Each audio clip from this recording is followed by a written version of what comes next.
Daylight come and me want go home. Also, are you doing Work this? all night and a drink a rum. Daylight come and me want go home. Stack banana till the morning come. Daylight. All right. How was that one? Little feel there.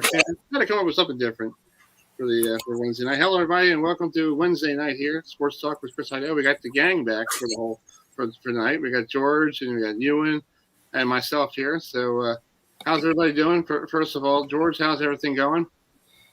It's cold out here. Finally, we had our first freeze last night. Woo! Wow, really, George? How cold did it get? 31 degrees. Oh, wow. There was frost on the pumpkins. Wow, crazy, man. You and the wife and the kids going out to for Halloween? My daughter being a sophomore, it's kind of on the hook this year, so we're not sure yet. Yeah, but she's probably going to a Halloween party without you guys, more like it. Good for her. Herbie, how are you? How's life in Baltimore, buddy? Not bad. We were cold yesterday. It was like 52 degrees, but the wind chill made it feel like it was like 40. Oh. And I was like going, man, I want to get down to Tampa. Hey, you know what? One of these shows I'm going to do remote from the beach 10 minutes away. That'll be fun. Yeah, that'll be great. Well, folks, welcome to our program tonight. We're going to have a big show here tonight. We have Coach Robin Harmony, who actually was a big standout Miami Hurricane women's basketball player. She's the head coach at the College of Charleston. Will be joining us in a couple of minutes. And then we got our good friend Tyler Crowler from Kicking with Crowler, who his Braves are up 1-0 to nothing on the Astros. So after last night's win in Houston, and then at 7:40, and then around 7:45, Stephanie Anderson, she's a Fairmont State basketball coach. She's playing an exhibition game against the Lady Terrapins on Friday night. So it's going to be an interesting show to talk about that as well. So let's bring in the coach. She's been sitting here nice and calmly waiting for us to come in. Hey guys, how are you?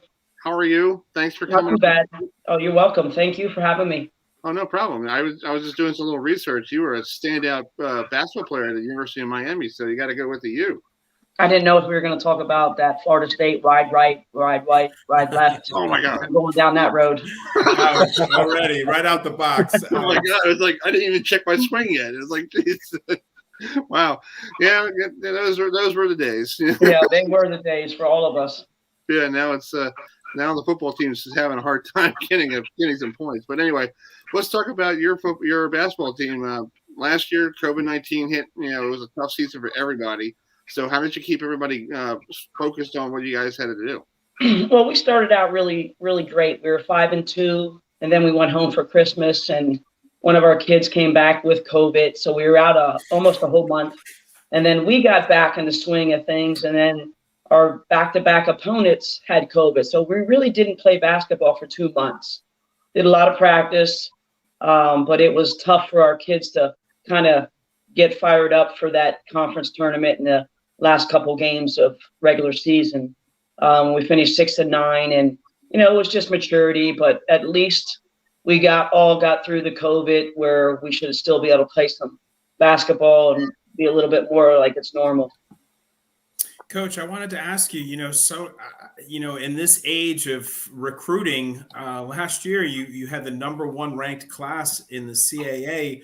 Talk to me about the challenges in, achieving that at such a time as this that we're in.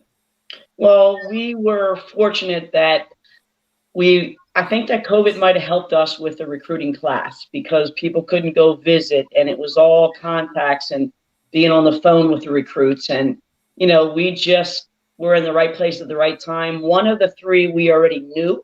We knew her when we were in Texas, and she was an 8th grader. That was Bria McClure. But the other 2, it was just trying to really get a relationship with them. And we really didn't have anything else to do but talk on the phone and do Zoom calls. So that's sort of how we landed them. And, we were hoping we could bring them for an official visit because we know once they come onto our campus and we show them campus, the beach, the surrounding areas, we pretty much get them. So we weren't worried about that, but we didn't want any big dogs to come in and steal them. And they were trying to knock on the door, but, we were fortunate enough to get it done. And then we, worked the portal the last part of like April to get lucky enough to get 2 more. So, Coach, let's kick it off and talk about your seniors, Tyler Collins and Aaron Eady, being named to the preseason All CAA honors.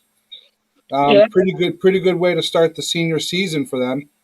Absolutely. With expectations. Yeah, now I can put a lot more pressure on them than I could before because they are seniors.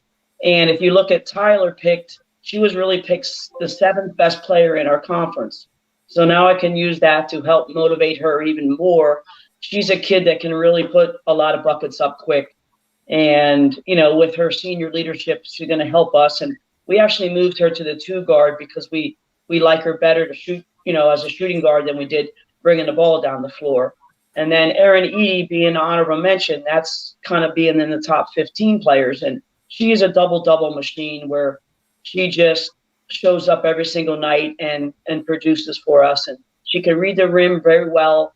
And, back to the basket, she does a really good job for us. So we're looking forward to those 2 kids, being steady and living up to the preseason reputation that we gave them. Well, let's talk about the first game of the season, November 9th. It's coming up real quick. You got to go to Wolford. They came to your barn, your place last year. It was a good game. So I guess you guys have this home and home thing going on. Yeah, we're just trying to do that so we don't have to go too far to play. And in the first year, everybody wanted to play us.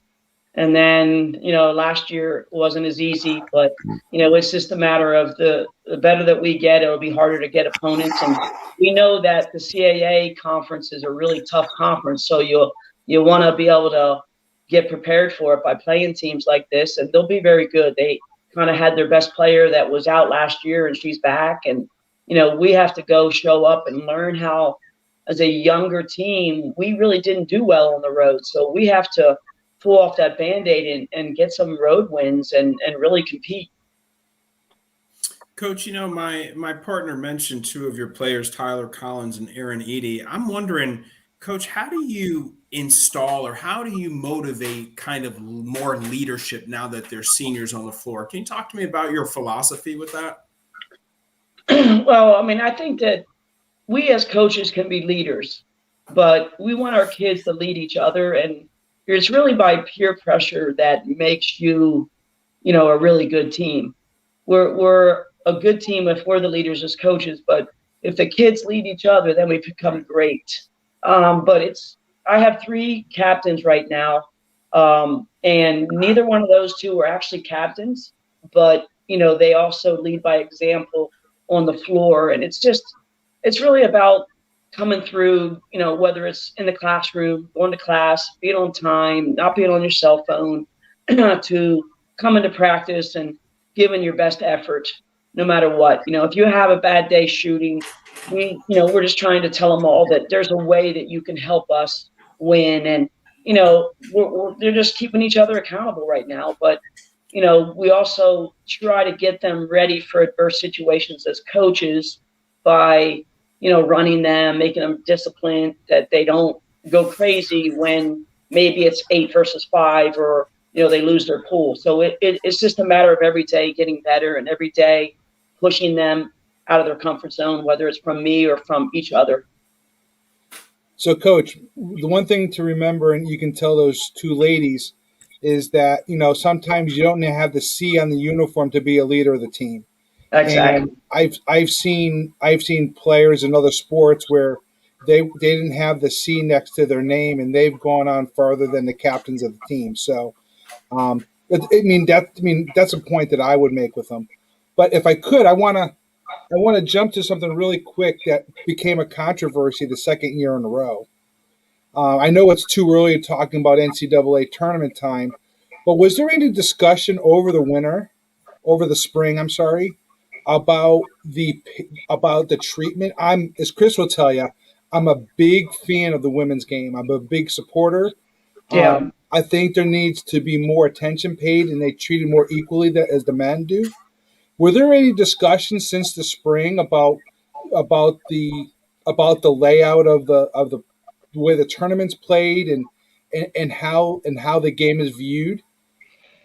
Well, we're looking for TV time, whether it's the WNBA or whether it's college games. That's the first thing, and it's something that we talk about all the time. We're getting ready to do a WNBA final, and we can't get the game, or we have to wait, for something else when it should be prime time.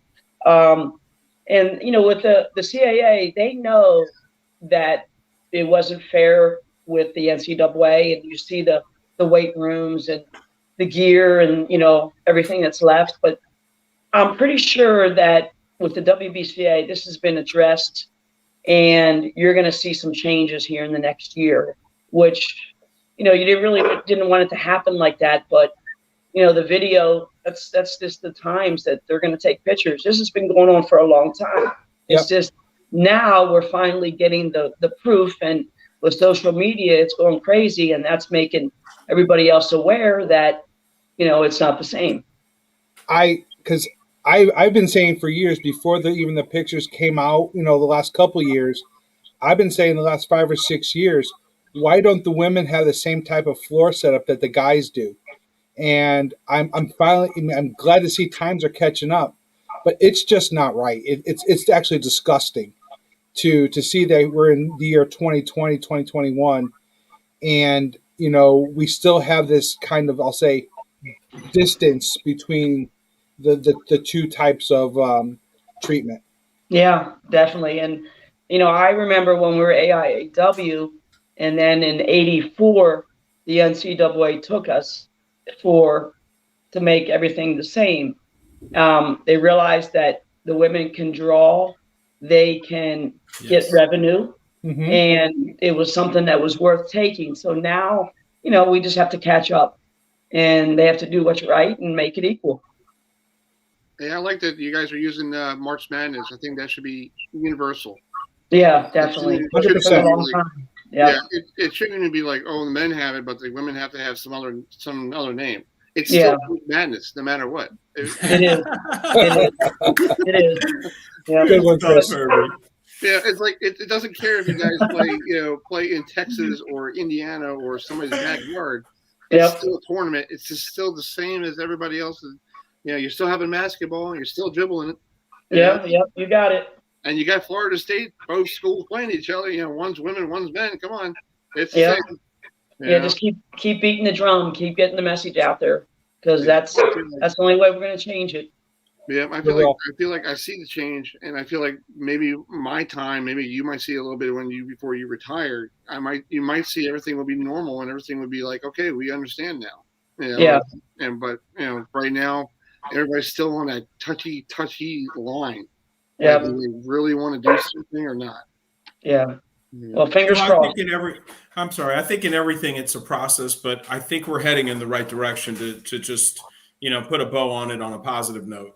Yeah, we should do a roundtable discussion about women's basketball next week and see where it is. Because we did. I think it's a great idea. Yeah, we did it last year. I brought my brother came on and helped me out, and we had a lady from UConn on talking about how UConn women's basketball and everything. We had a lot of people on. I went to UConn, Coach, so I'm a women's fan as well. I gotcha. The Big East days. That was the day. Oh man, you see the Grays? I'm trying to call it the Grays, Coach. You're killing me. Yeah. that was some good basketball then too. You have to admit. Great basketball. When the Big East was the Big East, look out. It was something. Yes. Now the Big East has UConn, and that's it, right? Everybody else. Yeah. So, well, Coach, thank you so much for coming on. Enjoy the rest of the week of practice, and good luck with the first game on November 9th. And if you come to Towson, hopefully they allowed everybody in. And like this year, I'll come by and see one of the games at Towson. Sounds great. I appreciate you guys. Keep spreading that word, man. Right on. Thanks, Coach. Good luck. All right. Thanks. Bye. Have a good one. That's a good valid point, people. It's like, it's basketball. Why do we have to make it a different name? Yeah, you guys want to take a look at The Office? Take a look. Yeah, did you paint that? Yeah. So there's my Saints, Yogi Berra, Babe Ruth. Nice. A published article. It's coming together, guys. It's The Office. Oh, that's cool, dude. That looks How about nice. McGuire and Sosa? One of my dad's favorite pictures. Oh, that's nice. That's Yeah, cool. it's coming together, man. Was the same Man, it's thing been, that- George, I still can't believe it's 30 degrees. Yikes! Look, I know. Herbie's all wrapped up too. No, it's 60 degrees here right now. Okay, Yeah, that's nice. That's pleasant. Yeah, but it'll be this weekend. It'll be a little chilly, in the 40s at night. But I don't care. It's the fall. Well, you both have ladies to keep you warm. I rolled over for a cuddle the other night. George fell off the bed. Dude, you got the beach. Yeah, you got the beach. Oh, You man. can pick them all up. Yeah. You ever want to nice. come down, George? You and the family. I can get out of here for a weekend. You guys use the house. Cool. Nice. Yeah, we use the house and party in the 10 minutes away from the beach, George. That's awesome. That's good stuff. We're waiting for Tyler to join us because last night his Atlanta Braves actually did something that. Did you realize I did a stat last night? The Braves have won 13 games against the Astros in postseason. Wow, Yeah, that's crazy. dated back to 1997. Were the Astros talking in code? Yeah, I got to tell you, Stealing fan signs? George, I'm still not a fan. I couldn't be rooting any harder for the Braves, but I will say this: I was a big Bobby Cox fan. I loved Fred McGriff was one of my favorite players of all time.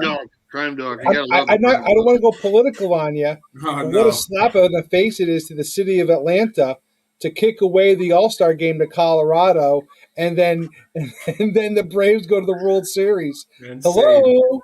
Did you Wow. see what the Braves did on Twitter? I didn't bring it up. The Braves actually wrote something. Dear Major League Baseball, yes, you did take the All-Star game away from us, but we have the World Series. Just want to make sure, are we still playing in Atlanta? I got to look that up. Is that on Twitter? I was laughing. I was like, That's good fabulous. stuff, man. That's fabulous. Yeah, that is. So, last night the Braves won, over the Astros, and this guy hit a nice bomb in the third inning. Oh man, how are You got to show the blast. You got to show the blast to lead off the game, though. Exactly, you beat me to it, George. I had to do something. The guy comes up and he sends a park as the first batter. Major League Baseball history. I know. Hey, but that was actually history as well. George, I can't believe you read. Hey, wait a minute. I got to defend myself. That was actually Major League Baseball history too, because the Braves have scored every inning for the first 3 innings. The first team to ever do that in Game 1 of the World Series. So that was actually a history thing. Okay, but we're going. One history happened before the other. Is all I'm saying. I'm gonna leave it at that, George. So George, Game you're looking 2 is good, tonight. buddy. George, do me a favor. Call your barber. Tell him to go over to Herbie's. Okay. Oh my gosh! No, I was thinking about I'm getting sorry, the your mullet. stylist. I'm I was sorry. thinking of getting the mullet. Party in the back. Dang, George, it's receding too. Look at it. Oh no! I should be I'm wearing pulling a mine hat. out. I know. You got a healthy head of hair. Look, you both do. Mine's thinning out a little bit. Kind of goes with the glasses, George. Exactly. So Game 2 is tonight at 8:00. So who do you got for Game 2? I think Braves will go back 2-0. Wow, Yeah. Freddie I think it's Freeman, you Braves. think so? They when they started the playoffs, they had an 18% chance of winning. Wow. I got to be honest with you guys. 18% chance of getting to the World Series. I had the Dodgers big. I did not see the Braves overcoming. I underestimated them, George. I underestimated their bats. Wow. I just think it's good for the Braves because you know what? They got robbed. They got caught up in all that political crap of having the All-Star game there. So guess what? Those folks that missed that time for the All-Star game, they're going to get at least 3 games at home. Mm-hmm. So, And they can clinch it. Yeah, at least 2 because the Braves might sweep. At least 2, yes. Yeah. But 2 is George better than Bechara. 1. 2 is better than 1. Yeah. George, big. I know we're going to talk a little bit about the game coming up, but that Notre Dame defense looked pretty good against those Trojans. That Notre Dame defense is going to be missing their number 1 player. Ooh, tell us, George. DJ Brown is going to be starting in the Kyle Hamilton spot because of an injury. Oh. Okay, so Kyle Hamilton is Possible first round draft pick, top 5 draft offensive draft line. pick. Defense. Oh, I knew he was a lineman, but okay, Defense, defensive yep. lineman. Well, he's Okay, not so lineman. that- He's at the I can't remember what they call him now. So They how call big of him a at- drop off is that? What's that? How big of a drop off is that? And are they going to be able to exploit that and see? They could. They could absolutely could because you got a guy who hasn't started. He getting to start. So Yeah, that's good. Wow, it's going to be interesting. I know we're going to talk about the games later, but buddy, what do I have to do to get that flip up on that but hair? the flip side is I don't understand how Jack Cohn keeps getting the start, but that's a whole nother story. Oh, you know what? I was going to ask you about that. Wow. There is, I wouldn't call it controversy, but I would call it murmurings. Is that? Oh, it's a controversy. It's a controversy. Breaking news, Herbie. Get out the breaking news. Come on. Oh, You yeah, gotta I have need- some kind of yeah, sound I've been Herbie. calling it a quarterback controversy for weeks. There comes a point in time where you need a guy that can be mobile, a guy that can run, and they brought in Tyler Buckner before they brought in Drew Pine. Drew Pine is a combination of Cohn and of Buckner. And I think that you got to go with a guy that can do both. I don't think you can work to one guy's strengths or the other guy's strengths. You got a guy sitting there in the number 2 slot as a quarterback, and you keep going between 1 and 3, which makes no sense. And it's going to happen. And I don't want this to happen. And please, knock on wood, playing two quarterbacks in one game, what if both of them get hurt? George, for sure, please report to the locker room. we need your quarterback. Or hey, where's Joe Theismann? Does Theismann have any more eligibility? We need some help, or hey, Montana, get your butt in there. So you don't want to be playing. But I'm not a fan of playing 2 quarterbacks in one game. Neither am I. It's hard to get a rhythm. And Buckner, he doesn't slide right. He takes that head-on hit. He'll go into it and not slide. And that's gonna eat up his time in play because there's only so many of those hits that you can take. I mean, we talk about the old adage, Herbie, if you have 2, you don't have 1. Right. I don't know how, both quarterbacks, go ahead. You have 3, you have none. Yeah, we'll see. It should be an interesting weekend. To say the least, we're coming down the last, kind of down the home stretch. These games are so magnified. Prime time. Yeah, talk to me, George. Isn't that crazy? I called Herbie. I was like, I really miss Sports Talk with Chris Heidel and Ewan McCreath. He's like, it's not your time. It's not your show anymore, man. I've moved on, brother. You're going to do your own thing. I got to do mine. I respect it. The guy, he gave it to me straight, George. That's all I can. Herbie's always been a straight shooter. I'll tell you that, George. And a great eater. Guy loves his food like me. Hey, I got to fire my secretary again. I didn't get that. Herbie, how's real quick? How is Nicole doing? She's doing okay. And we're talking about coming down the home stretch. Next Tuesday is the college football playoff selection show. Wow, it's huge. So I was thinking when the polls really count. Right, exactly, George. I was thinking next week we should move our show to Tuesday night after the college football playoff selection show, and we could go on and talk about what we think about what we think about the top 25, and maybe we get some beat writers on and from those people and talk to them. That sounds awesome. Herbie, my buddy Pete is driving down from North Carolina Tuesday, so I'm not sure what time he's going to be here, but if he shows up, I'll find out beforehand. But I would love to. That sounds like a good show. Yeah, because I'm thinking about doing it around 7:30 to 8:30 just for an hour, try to get somebody on and see if I could reach out to the top 5 and see. It's going to be Georgia, Alabama, Cincinnati, but I don't think. Hey, big game in the SEC, Georgia and Florida. It's always a big game in Florida in the SEC. That's the old cocktail party. Yeah, 2 Florida touchdowns. Georgia line. You like how he did that? Florida Georgia line. Yeah, the old Georgia line. Exactly. Georgia, 14-point favorites. Georgia is. Give me some betting insight here, my man. Let's rewind the tape. let's rewind it to our preseason interview with the guy that we had on from Georgia. Remember? Yeah. I do remember. And he says, I'm not sure which team is going to show up against Clemson. Remember? Mm-hmm. Yeah, Because that was their first game, right? Right. Mm-hmm. And that's sent Clemson. We said this. That loss sent Clemson down that path. Wow. Jeez. Right? Because Clemson lost to Georgia opening night. That's right. So, George, Correct? back to it. Do I lay the 14 with Georgia? I don't. Yes. Hey, let's bring in somebody who's George. I'm gonna put a little something extra on, a little sprinkle to wet the whistle, George. Don't worry, you'll get your piece of the action, depending on what happens on Sunday. Because then Sunday night, that's when the books close, midnight. Yeah, exactly. Speaking of betting, let's bring in our good friend Tyler. He will help you out. Right, Tyler? Hey, buddy. What's up, man? The man, the myth, the legend. TC in the house. What up? Hey, remember what I told you about Georgia at the beginning of the year? Remember? At ACC. Oh, he's all over it, man. I could have made some serious money. I got to reach out to you, Tyler, before I make my plays on Saturday, bro. How you doing? Yeah, I'm 31-21 against the spread on my show picking. So That's not bad. Who's games your over big plays 500. this weekend? Have you made them yet, Tyler? I've looked at some. I like Penn State plus 18.5. I mean, that's when I looked at it. I don't know what is that now. I like Ole Miss plus 3 against Auburn. Yes. I like Georgia minus 14. George Bashera just said that that's his lock of the year. He's emptying out the piggy bank, taking his second mortgage on the house, cashing in his mom's silver, all for Georgia.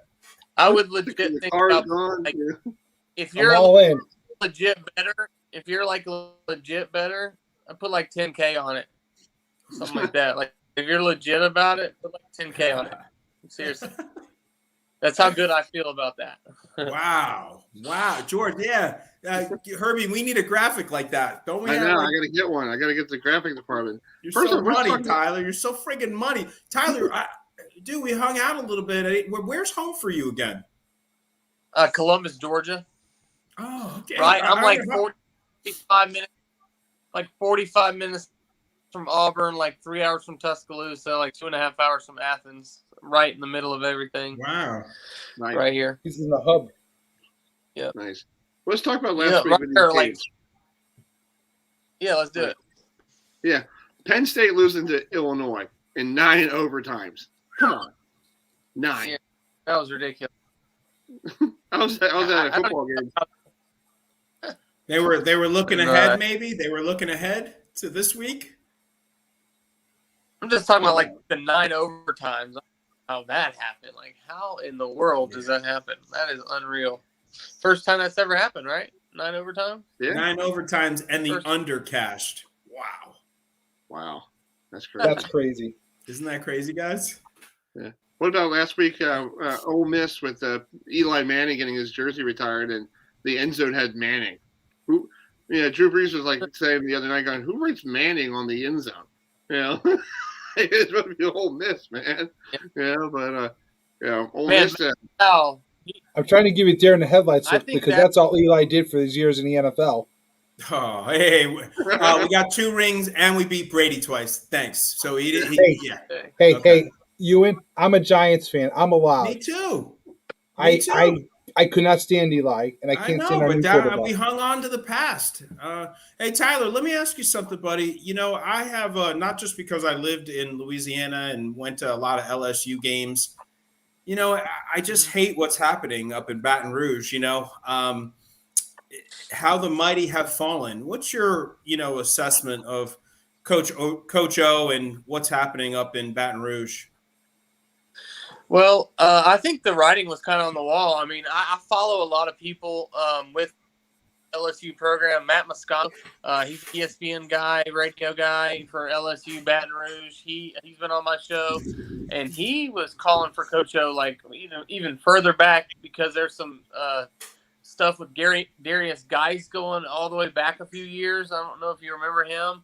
But there's some other stuff, when you peel the onion back, there's a couple layers, and it's not just the performance on the field. There's some off the field stuff, and then you sprinkle that in with the embarrassing Auburn when they at home in Death Valley, haven't lost since 1999 there. At the end of the day, I think Billy Napier, the coach in Louisiana, makes a lot of sense. Now, he may not be a big enough name to some people, but I just think that would be a home run hire, with him already being entrenched. I think he's a former Nick Saban coach. Coach Nick Saban at some point. Mel Tucker. You hear that name. So I think those two are my favorites for that job. It's definitely not going to be Mike Tomlin. Don't ask Mike Tomlin about Yeah, Oh, no, he'll give it to you and then West some. Carolina. I feel Man, like I'm talking was- about. Whoa. He got mad, man. well, he's been in Squash that Pittsburgh. rumor. Yeah, he's been in Pittsburgh for a while, and Pittsburgh right now is like, Ben Roethlisberger is probably going to retire. Big Ben's going to retire after this year, and and I feel like Mike Tomlin, yeah, he won a Super Bowl. Maybe just go out to LA and be with the Trojans. Yeah, but there's he's like, I'm in the NFL. I got the Steelers. Like, I'm not going nowhere. I'm not on the hot seat. Like, boom. That's basically. He could write a check as big as you want. It wouldn't work. I'm like, what? Hey, Tyler, let me that ask was you crazy. something, buddy. Start at ACC Media Day. Really, all the talk was about Sam Howell. Of course, we knew Kenny Pickett was good, but I think Kenny Pickett's the best quarterback in the conference right now. What are your thoughts on his performance in this Pitt team overall, playing some pretty good football? Yeah, I mean, they remember ACC Media Day, talking to him a little bit, and he's played in a lot of ball games, so he's experienced it all, the ups, the downs, and I think that really has played a factor. That extra year with the COVID, the extra year has really helped, benefited a guy like him. He's got some good receivers to throw to, and yes, boards. I saw Tom McShay has him in his top 32 right now. Malik That's Willis crazy. is up there, quarterback from Liberty. So at the end of the day, Sam Howell has definitely dropped down a little bit. I think he'll benefit from another year, similar to what Justin Herbert. He could have went pro, went back. It benefited him a lot. I think Sam Howell kind of do the same thing. But yes, Pickett is definitely going to be, it looks at this point, a first-round pick. And yes, one of the best quarterbacks in the ACC. Man, what about this Wake Forest team? This Wake Forest team, Hartman, and they're talking about if they go undefeated, they may not get in the playoffs. And I'm thinking, how? If they go undefeated, they beat everyone in front of them, they win the ACC, and then win the ACC. I mean, they got to get in, right? I mean, come on. But who knows? I think they should get to the ACC championship. I think if you beat Clemson, you beat everybody in the Atlantic Division, you should be allowed to go to Charlotte. And if you beat whoever's on the coastal side, might be Pitt, it could be Pitt or whoever, you should be able to go to a New Year's Six bowl, or the Orange Bowl or something like that to represent the ACC. Playoff. Can they get in the playoff? That would be huge. George, what do you think about that, George? I just think it's great that we're talking about the ACC and we're not talking about Clemson. Yeah, I think it's good for that division, and I just think it's good for football because when you look at the top of the rankings right now, it's not the same. It's not the same group. Yeah, folks. it is nice. It is. You're right, George. It's a different group of teams. I'll say this, guys. Wake Forest, I would love for them to get in, even if they dominate. But the bottom line is, the committee looks at strength of schedule, strength of conference, and the ACC just doesn't have it this year. No, and Cincinnati. Yeah, go ahead. Cincinnati, go ahead. Cincinnati to get in to me. Cincinnati, if they went out, they're in. Georgia, Alabama. Who knows? Both those teams could. Georgia looked like, they're pretty in. They just can't let anything crazy happen. They can't beat by 30, but they look to me like they're going to be in.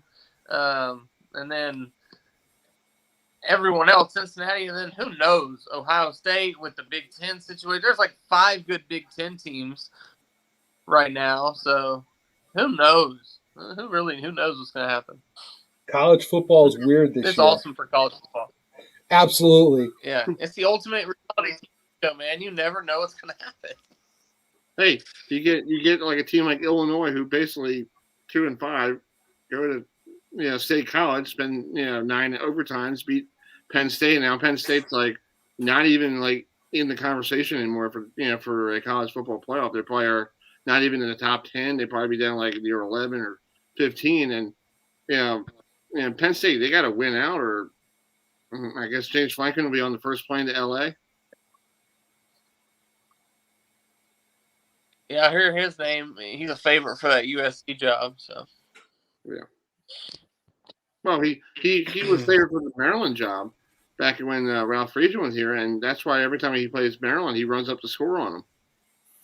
Just make a point, and that's what Mike Rose said, to us, just to make a point, because he was the coach in waiting, and then the Maryland AD decided to go with Randy Edsel, and where's Randy Edsel now?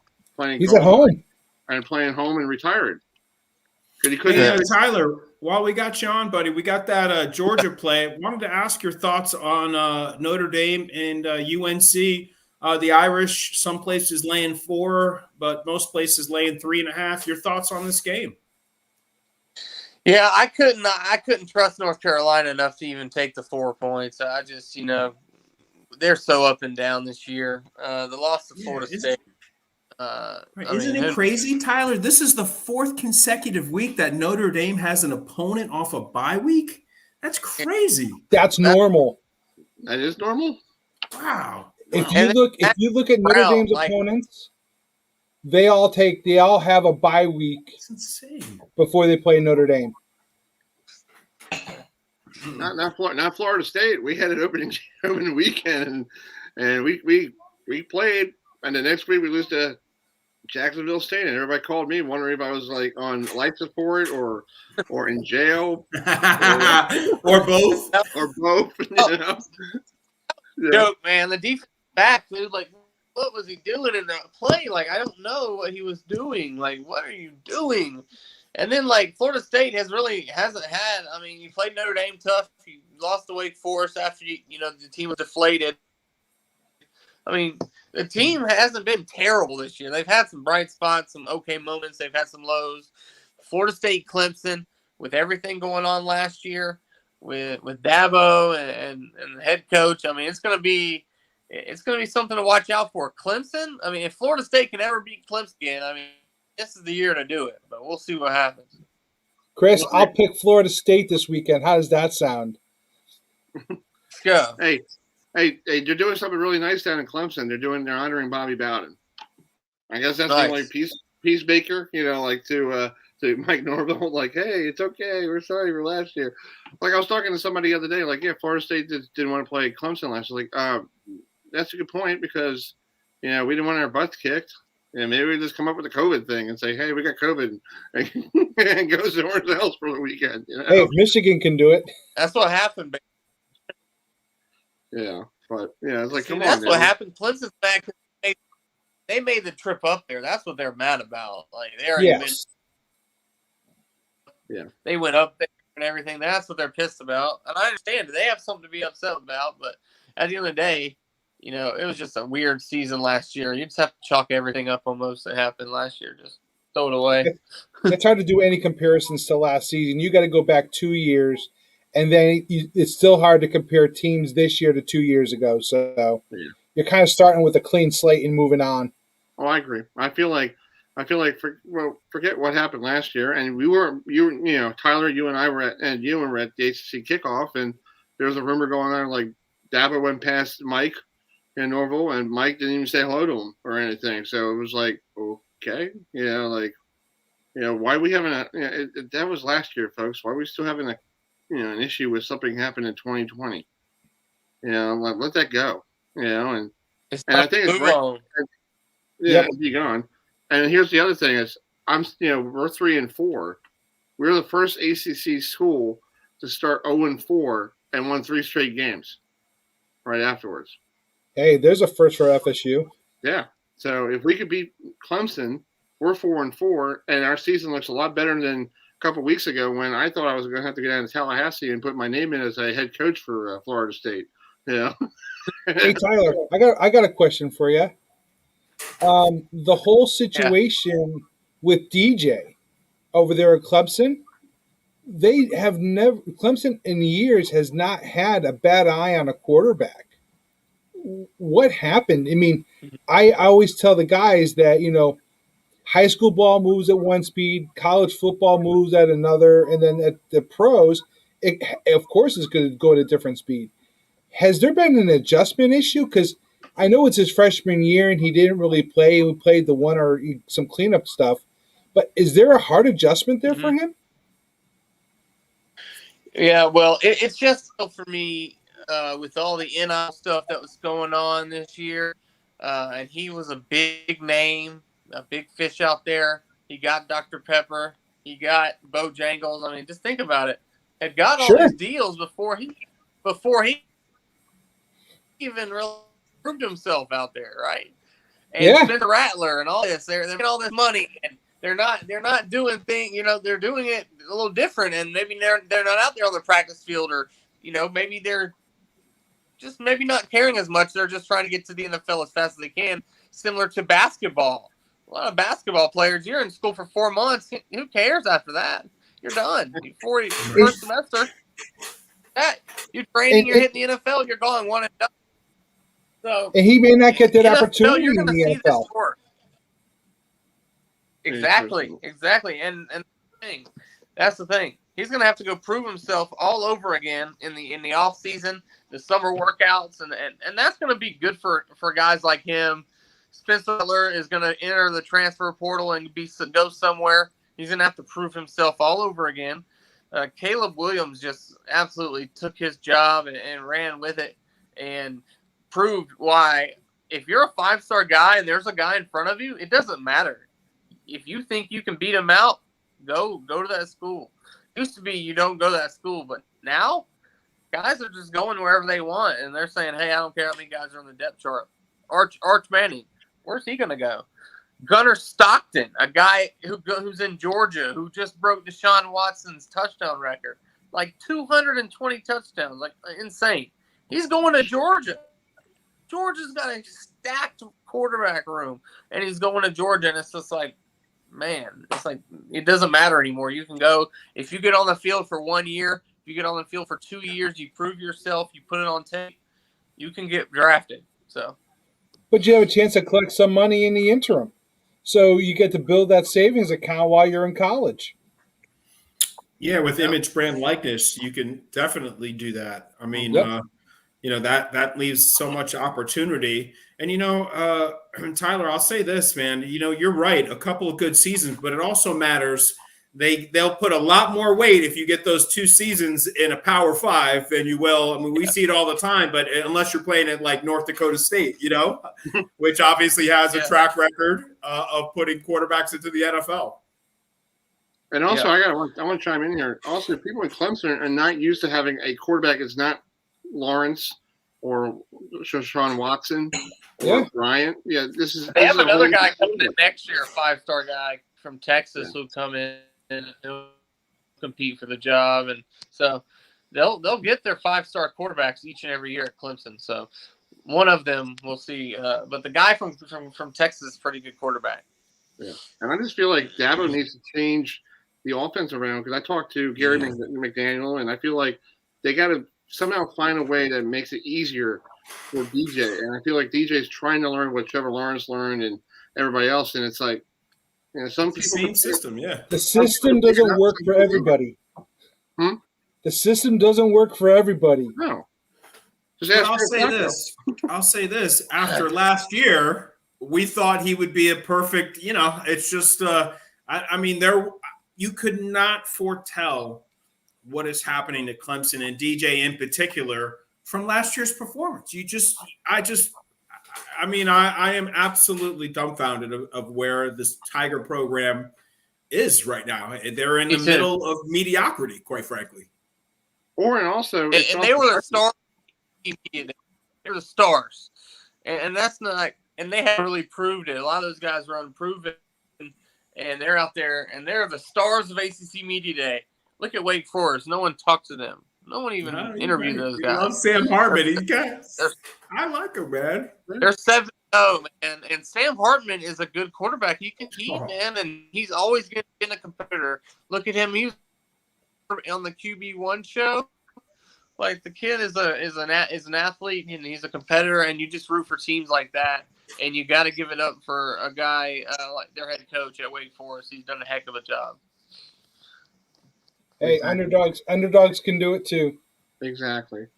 Well, this has been fun. We love this little roundtable discussion about the ACC football. We're doing another one later in the next hour about Pitt and Miami and North Carolina and Notre Dame. So that's going to be another good roundtable discussion with some of the beat writers. But this has been fun. We should get Tyler on another time. We'll talk more. Nice. Maybe next week we'll get him on after the college football playoff. Yeah, maybe after. I mean, I can come on like once a week. Let me know. Tyler, we love you, I'm about to brother. go watch this Braves game.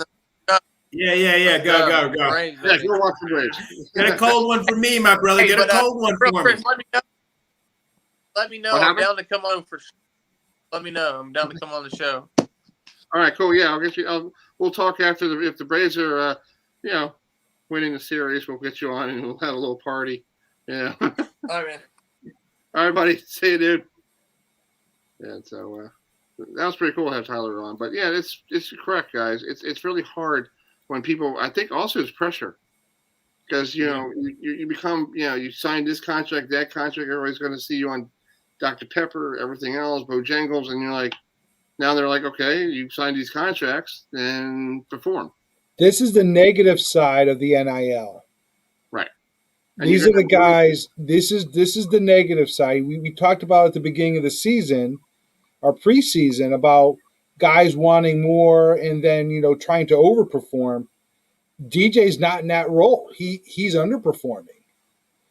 Exactly. And you hate to say this, but if he doesn't get to the NFL, he'll say, I made more money in college than I did in the NFL. Wow, exactly. You're right.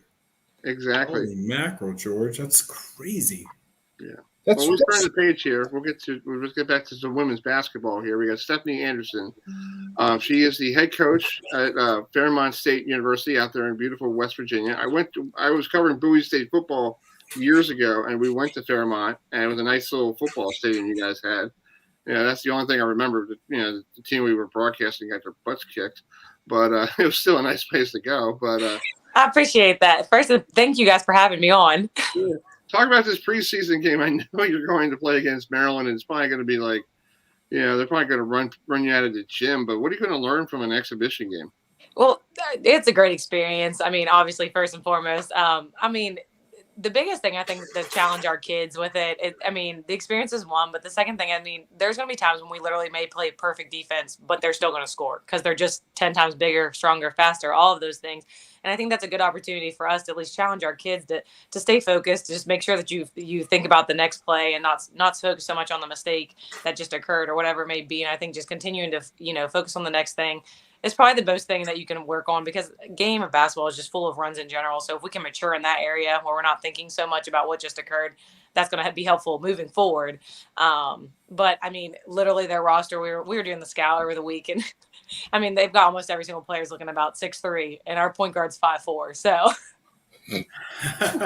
You know what, Coach? I love it. I love the challenge. I love the atmosphere. I think I remember years ago when I went to UConn, I went to Gamble Pavilion, and I was like, I was watching the girls practice, but there were only men on the floor. And then the girls came out, and then I watched, Gino with the girls, and they practiced against grown men. Yep. So yeah, I don't know if you knew that, but anyway, I just think it's fantastic, and I love the promotion from within. 5 years as an assistant, entering your third year. What have you found out about yourself? What kind of head coach are you? Man, you learn so much. You think you know everything whenever you step into these roles, I swear. And you're like, no, it just knocks you on the ground day after day, which is awesome. I need to continue to learn every single day. I think that the biggest thing was the things that I thought was important weren't as important, and the smaller things were more important than I thought. And I just think growing each year with that, conversations with your kids, obviously relationships are huge, but also knowing when to be, direct, and all those things are things that we're continuing to grow with. But yeah, we definitely use practice players. That's been huge. Last year with COVID, we weren't able to use them just because of the contact and all that. But this year we were able to have the guys back, and it's been super helpful just because even if they're not great or whatever they may be, they're faster and stronger. So that helps. So at least with Maryland coming up, that should be, at least we should be somewhat ready for the speed. Yeah, that's awesome. Yeah, it's Coach, you got a pretty wide range in height there. You go from 5'6" to 6 foot. Your competition, how do you compensate for that height? When your competition is just, we'll say inches taller. Well, we're going to throw a lot of traps. Might as well. We've got a couple different defenses that we're going to try to just throw at them that we've been working on that we're going to use throughout our season as well. So just try to keep them off balance so they're just not in a rhythm. So we're not just playing man-to-man the entire time. Throw different types of defense and traps and this and stuff at them just to throw them off. So maybe we'll try to help that out so we can ball pressure as much as we can, because if they want to throw it to the post, they can definitely do that anytime they want. So, guys, you know what I like about Stephanie? She's got energy.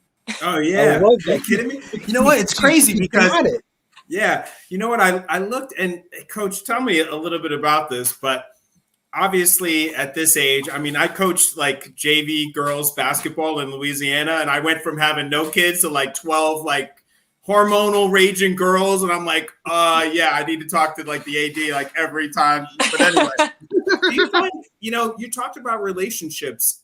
Do you think it helps you? Not only have you been in the program, but let's face it, you're a little younger. You can relate to some of the challenges that maybe kids can go through. Can you kind of talk to us about that? I think that's one of the things I always said was my strength and my weakness is relationships. I love building them, and it's something that I do think that I'm able to relate, because I didn't play, well, it's starting to get 10 years past now, but it wasn't that long, and so I do think there is things that are relevant that I can relate to. But at the same time, I think sometimes building those relationships so strong is where I'm learning that the accountability asset of it, where you have to hold them accountable at a very high standard, where building those relationships makes it easier to hold them accountable. But growing in my role, at least, that's been the biggest thing that I've learned thus far is like just being direct. You have to be direct and honest, and that's part of the relationship part, and that's part of my growing aspect. But I think that's been something that's definitely been that I've been trying to grow at, and I think it's been helpful. So you got a lot of redshirt seniors. It's always good to have an extra year with them. They're actually super seniors, right? So they get an extra year. Everybody got an extra year. I think George got an extra year. I got an extra year. You got an extra year. I lost a year. It's an Oprah giveaway. What is it like having an extra year with them, knowing that they could still be here next year at this time, and they could help out your younger players you recruit, and they could actually be another coach? Yeah, it's definitely different. I mean, you can't replace experience. I mean, and that's something that, as much as X, Y, and Z may be great coming in, I mean, you got a 5th-year senior, like they've been in the program for 4 years now. Like they're basically helping you out on the sideline. Like they're doing your job for you, which is awesome. And I think that is a perk of it. We have a lot of kids. Everybody that was on the team last year gets an extra year. So like these freshmen could be here for 5 years, and they know it now. So it's definitely different. It changes your recruiting for sure, because you have to start having these conversations early with kids, like, are you staying or are you going, or what's going on, because we need to know for recruiting purposes. But at the same time, like you'd rather have a 5th-year experienced senior that's going to give you everything they have, because all of us wish we would have a 5th year. You're going to be way better your 5th year than you were your freshman year. Yeah. So listen, definitely not I had 6 years that. at UConn. I was pressing for 7, okay? And it wasn't because of sports, okay? But that's a whole nother story for another bottle of wine, okay? I had 12 at CCSU, so. Hey, I was trying to be Van Wilder, stay and party. Good times. Hey, Coach, I wanted to ask you about Sierra Kochman, a baller. She has excelled, and I mean, 2021 Mountain East Conference Female Scholarship Athlete of the Year, clearly doing it on and off the court. Talk to us about her game and how is her leadership skills? You will not find a more disciplined human being, I don't think, ever. When she came as a freshman, like she was extremely disciplined, but I was like, we'll see if this lasts, right? And I mean, this is now going on 5th year with her.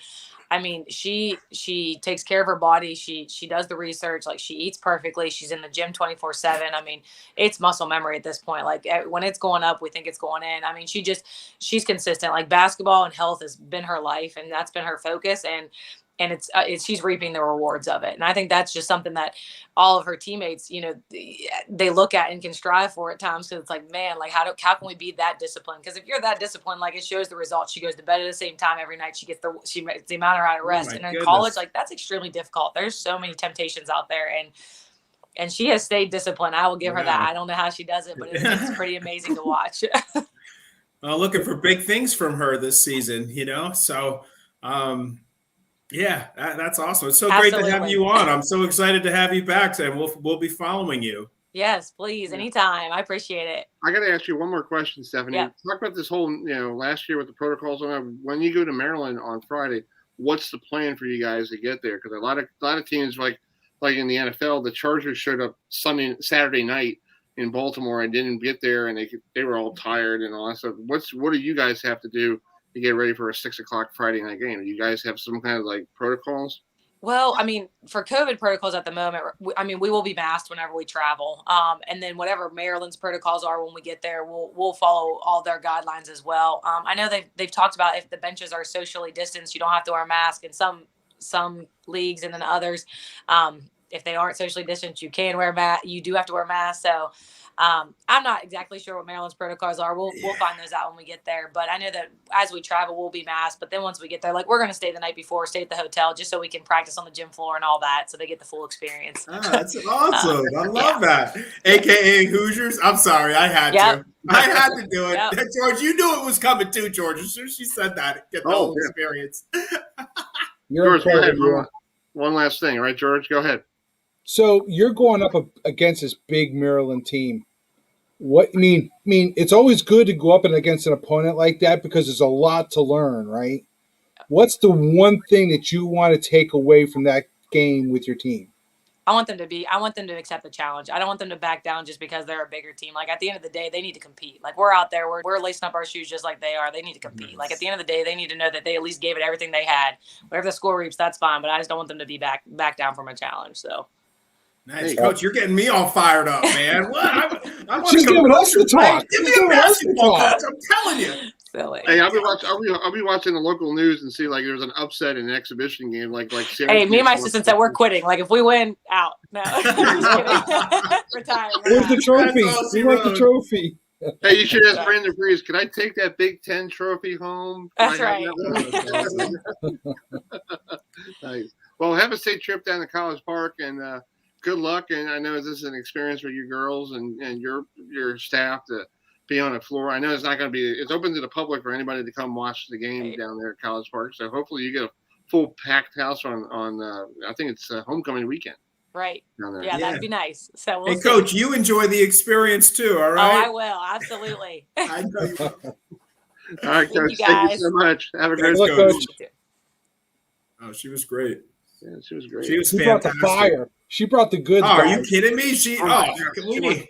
We need more guests than that. I want to go play basketball right now. Look at the energy that she came with, George. The pure energy. I loved it, man.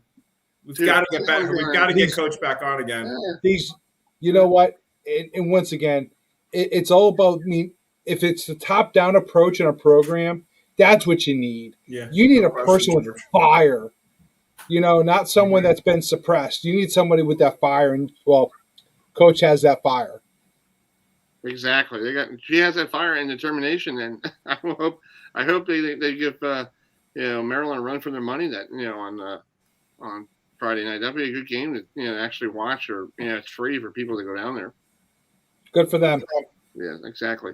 Well, we're getting close to the top of the hour, 8:00, and I know somebody has to get on out, right, Mr. George there? Yeah. Hey, by the way, guys, this past weekend, yeah, I got to Lucas Oil Stadium. Wow. I never thought I'd get to Lucas Oil Stadium and not be for a football game, but my daughter performed, her marching band performed at Lucas Oil Stadium. No way. That's awesome, man. And kudos. It was absolutely amazing. Just wow. To be at Lucas Oil Stadium and tell my daughter, you performed on a professional football field. Hey, maybe we get her on next week and have her talk about her experience. Is it okay with Dad?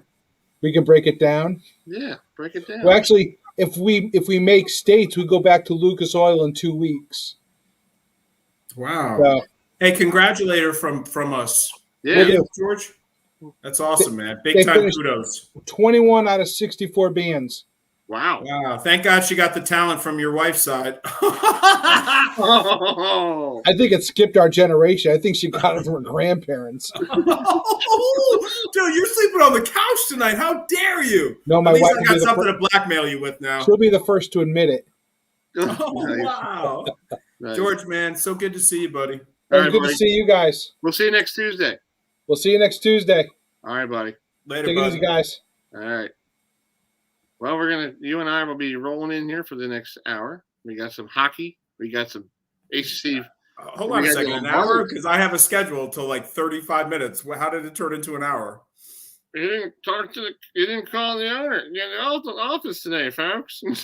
All right. Who's up next, Herbie? All right, we got the we're covering all the Capital stuff. So we got the South Carolina Stingrays, and then we got Michelle Bonner, she's part of the Lombardi Trophy. Yeah, that's the best linebacker. And you're a linebacker. You mean an offensive lineman? It's you for can win the best award. lineman. Yeah. Yeah, you can win that award. And then we're going to do a roundtable discussion at 8:20, previewing North Carolina and Duke, North Carolina and Notre Dame. And then I'm going this weekend to Miami and Pittsburgh if the weather is good for me to drive up to Pittsburgh. Give Coach Narduzzi my best. I love the guy. Oh, yeah, he's doing a great job. Everybody loves him. I'm so happy for him. Yeah, they had 60,000 people there last week for the Clemson game. Yeah, it's sick. Yeah, so let's bring in Cody here. Cody, thanks for joining us. Cody Leftwich from South Carolina Stingrays, the voice of the Stingrays. How you doing, Cody? How's everything? I'm good. Things are good. Thanks for having us on and including us in your show. No problem. We're here. We're outside of Capitals area. We're only, for me, 40 minutes away. On a good day, to go down to DC. So we're just going to try to cover everybody from the Capitals minor league system. So how's it like having the Caps part of your organization? I'm sorry. My dog just ran on it at the exact time. The dog likes the Caps. What's the answer to him? Hey, what's the dog's name? Rolo. Yeah, nice. Rolo? Cool. Yeah, let's ask him that question. Anyway, talk about the having the Caps as your parent club. It seems it's pretty cool having a very good organization. Yeah, they're an amazing organization from top to bottom. I mean, them and even the Hershey Bears, I think they sort of get overlooked a lot on what they do. And, the guys that I've talked to and the people that we've talked to at all those organizations are fantastic. They're very supportive of everything that we do. I know this year on our jerseys, we said, hey, we're partners. We're, part of the same organization. Let's figure out how we can do this. So we used to have a different crest on our shoulders, and we actually changed it to that Washington Capitals Weagle that they have. It's the Washington Eagle.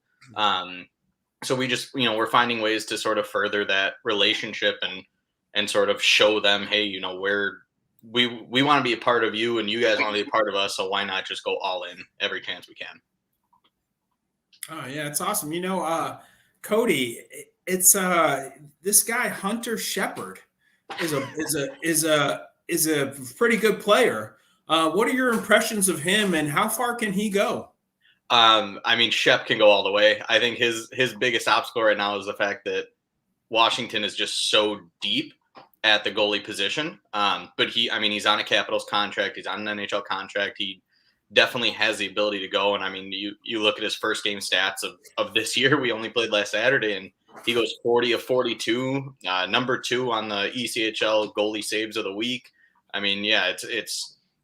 He's one of the best that I've seen. And he's definitely got a bright future ahead of him. And if he keeps working the way he's working, then I don't see any reason he won't be, at the top league in a matter of time. What's awesome, Herbie and I, we cover a lot of minor league baseball too. And I won't say it's, more enjoyable, but I just feel like the fan experience is so much more interactive. Obviously the tickets cost less, the cold ones cost, and the food's always good. Talk to us about, what is a home game like? Obviously, what is your halftime, or not your halftime, but in between period entertainment? Talk to us about the fan interaction. Yeah, I mean, it's every single second that we can, we try to get the fans involved in some way. There's so many different stoppages throughout the game, and that's where baseball has intermission or they have half innings and things like that, and they can do little things there for 30 seconds. We have a couple of different timeouts throughout the course of a period. We have intermissions where you get yourself 16, 18, 20 minutes, and just everything that we do. We ran a red light, green light game on the ice last time. We do home team hero. Every aspect that we can try to hit, we try to hit. And so it's, we want to be involved with the community. It's not about us. It's about them. It's about everybody else that, helps to make us a team, because without them, we are nothing. We're not here. We're not in Charleston, and we've seen teams fold. And so we're just very fortunate that the fans are willing to come out and they're willing to participate. And, we want to keep them in and keep them coming to games as long as we can. Yeah, I know last year you guys had a scheduling issue during the postseason. You had to go to the old the practice facility because I guess they didn't really pay attention to the your guys' schedule, and they had some kind of dirt bike racing or something going on. And that's really strange that you have your postseason game in your practice barn, instead of in a normal arena. Yeah, it's we play out of the North Charleston Coliseum, so obviously there are other events going on. Disney on Ice is there right now, so they're taking up the arena the rest of the week, and we're playing out of the Ice Palace. Luckily, we're on the road, and last year was just such a strange year. Things really got pushed around, and then you have games within you have 6 games within 8 days instead of 6 games within 2 or 3 weeks like you normally do, and so it was all sort of a last minute thing, and then the Kelly Cup playoffs and the finals alone sort of got condensed together where, you were playing 5 games in 6 days or 7 days. And, if we went the distance, and it was tough, and it was, something that we had to sort of deal with and maneuver around. And I mean, the Coliseum, they're booked months in advance. So it's really tough when we don't know our schedule, but they did the best they could. And it was a packed house every day, and it was a great Kelly Cup, and, came up a bit short, but this year we're looking real good after the first game, and I would expect us to have a good shot to go back. Cody, before we let you go, I wanted to ask you, I've done a little play-by-play, and obviously hockey's awesome.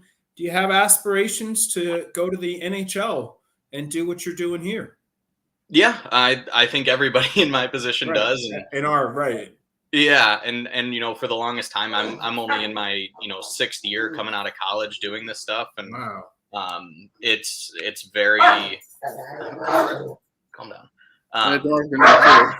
He's starting to get riled up. I'm only in my 6th year out of college doing this stuff, and I like working in minor league sports. I think you do more. You get to an NHL level, and you can really work with the players, and you learn more about them, and even just the change from juniors up to where I am now, I was able to figure out that it's a bit of a change, and I get to be more around them. But I like working in minor league. I get to do a little bit more, I think, than what the NHL guys are able to do in different aspects. Work with marketing a little more, work with graphic design, work with sales. And it's, they always talk about teamwork makes the dream work. And I feel like in minor league and in smaller organizations, you're wearing a lot more hats, but it's a much more close-knit community, and you guys are able to really work together well. Awesome. Yeah. So this week you're on the road against in Greenville, South Carolina against the Swamp Rabbits. Yep. I love the names. I love names in minor league hockey or in minor league sports in general. Yeah, like you had the Yard Yotes of Hartford, Connecticut. The Yard Yotes, Goats or whatever. I'm like, who came up with that name? Yeah. Well, Savannah Hockey just released their name today. They're the Ghost Pirates. The Ghost Pirates. That's a new one. Nice. And then you play Greenville next weekend, next Wednesday night, and you're at home. So it's like you see them for two games. I guess you're gonna get a little feisty a little bit. We actually played them this past Saturday too. So it's 3 straight to start the year. It's a rivalry. I mean, as a fan, you can't really ask for anything more. I think last week we had a fight and a half. I would say definitely one full-fledged fight. You had 6 total goals. You had amazing saves. You had amazing goals. One of the guys, Lawton Courtnall for us, scored 2 goals, only the 5th Ray to do that in a debut. Jake Massey played for Greenville last year. He ended up scoring against his former team. Ryan Bednard is one of our goalies. He's probably going to get at least one shot at his former team because he was in Greenville the past 2 years. So it's always fun. It's a rivalry game. It was feisty from game 1, so I would expect game 2 and game 3 to be very, very similar. And it's going to be a long season, lots of games ahead of us. So it's pretty exciting. Hey, we'd like to get you on, like, let's say, like, All-Star Weekend. We'll see how you're doing, because you might change that beard, might get a little longer, or you might be a little color, because it's going to be a long season, right, buddy? I've already found color starting to come in, and I've only been here for a couple of months, so it's I might be pretty gray by the time the season's over, but it's all worth it in the long run. That's great. All right, Cody, good luck, and I'm sorry about your Cubs this year. I know they didn't do so well. Like, I'm a Met fan. We were in first place for 90 games, and then all of a sudden the boat went into the Hudson River, and we're looking for a new manager. My dad's from Brooklyn, so we follow the Mets a bit too. So I understand that pain as well. Right on. It was like it was held up by chewing gum. Yeah. All of a sudden, there you go. Have a great day. So. Thanks, Cody, for coming on, buddy. We appreciate it. Good Stingrays. Yeah, thank you guys. All right. See ya. Good times. Dang, we should ask Cody for some Stingray stuff. Yeah, I'll get that. We'll take care of it. We'll get that. We will get a lot of swag. Trust me. I have a whole list of stuff we're going to do. That's my favorite part of ACC Media Day is what they give us. We didn't get anything this year. I know. What's up with the Chargers? We got the notebook, but that's I don't know. No media guys. I know. I hated the no media guide thing. Really threw me off. I needed some reading. When I go into the office. You know what I mean. Come on now. Yeah. So we're going to turn the page to some this postseason awards in college football, and this one is a very good postseason award. This is a award from the Lombardi Award. Vince Lombardi put this award out back before he passed away because of cancer. So it was a very good. The Rotisserie Club of Houston runs it. So we got the Houston theme going on tonight. We got the Texas vibe going on. Now we got to get some Texas barbecue next time. Yeah, absolutely, pal. Yeah, exactly. So let's bring in Michelle Wolrier, who is she's part of the the Lombardi Award. So Michelle, thanks so much for coming on tonight. I know you got your Astro orange on. So, I do. I'm ready. I'll send you Texas barbecue if you get me a win for my Astros. Well, I can work on that, but here's the thing. I'm a former Met fan. And we had a rivalry with you guys in '86 called Mike Scott with the Scuff baseball and everything else. But I forgive you. If you bring me food. It's time to put that in the past, Chris. It's time to put it in the past. Hey, if I get free barbecue, that's fantastic. Hey, I like J.R. Richard was one of my favorite players back in the day. Amazing. Dad showed me pictures of that guy and stories, and that must have been a pain in the butt for any team that had to deal with him for a 3-game series. I'm sorry, you got Nolan Ryan game 1, then you throw a junk ball pitcher who doesn't even know how to throw a strike, and then JR comes in game 3. That's like you have to win game 2, no matter what. So anyway, we'll talk about that another time. So hopefully the Astros are doing well. Right now they're the game's just got on the way. Lombardi Award. Let's talk about this wonderful award. It's a nice trophy. It hasn't changed over the years. It's made out of granite. So talk about this trophy. Who made it? It's incredible when you look at the Rotary Lombardi Award, the actual trophy. If you study it, is in the stance of a down lineman. So the block of granite actually leans forward into a down position. It's Texas pink granite, and it really signifies the strength that Coach Lombardi looked for in his players. Granite is so hard. It's a discipline, and that's part of what's important to a Rotary Lombardi Award winner. Yeah, Michelle, I tell these millennials, about kind of I won't say good old days, because I've seen some tape, but it's hard to find someone who's made such an imprint in any game like Vince Lombardi has in football. And that being said, I love it too, because as reporters, we always talk about the guys with the football. The guys who score touchdowns. The Heisman is the most prestigious, but this award, it really encompasses the blue collar mentality of getting down and blocking for those superstars. And also too, tell us how you got involved with this. Absolutely. So I agree. The line is the unsung heroes of college football, because all of the pretty boys wouldn't be scoring those touchdowns if it wasn't for the guys on the line, right? That's how you make plays happen. And I got involved. Quite honestly, I'm a member of the Rotary Club of Houston Skyline. I was a member of the Rotary Club of Houston, which is the organization that Marie Lombardi, Coach Lombardi's widow, allowed to use his name for this award. And I've been involved since 1999. Wow. Lombardi is the college football award with a heart, because we focus on raising money for cancer research. We bring our finalists to the children's hospitals to meet these warriors, these children battling cancer, to really make a connection with these players. And it's so much fun. It's great to get to know our finalists, because they represent more than just exceptional athletes. They represent the very best of people, of humanness in college football. Exactly. And I was looking last night. I was doing some homework. You guys they had some great players who were in the NFL. Oh yeah, who won this award. Phenomenal players. I have to give a shout out to Ndamukong Suh. Love him.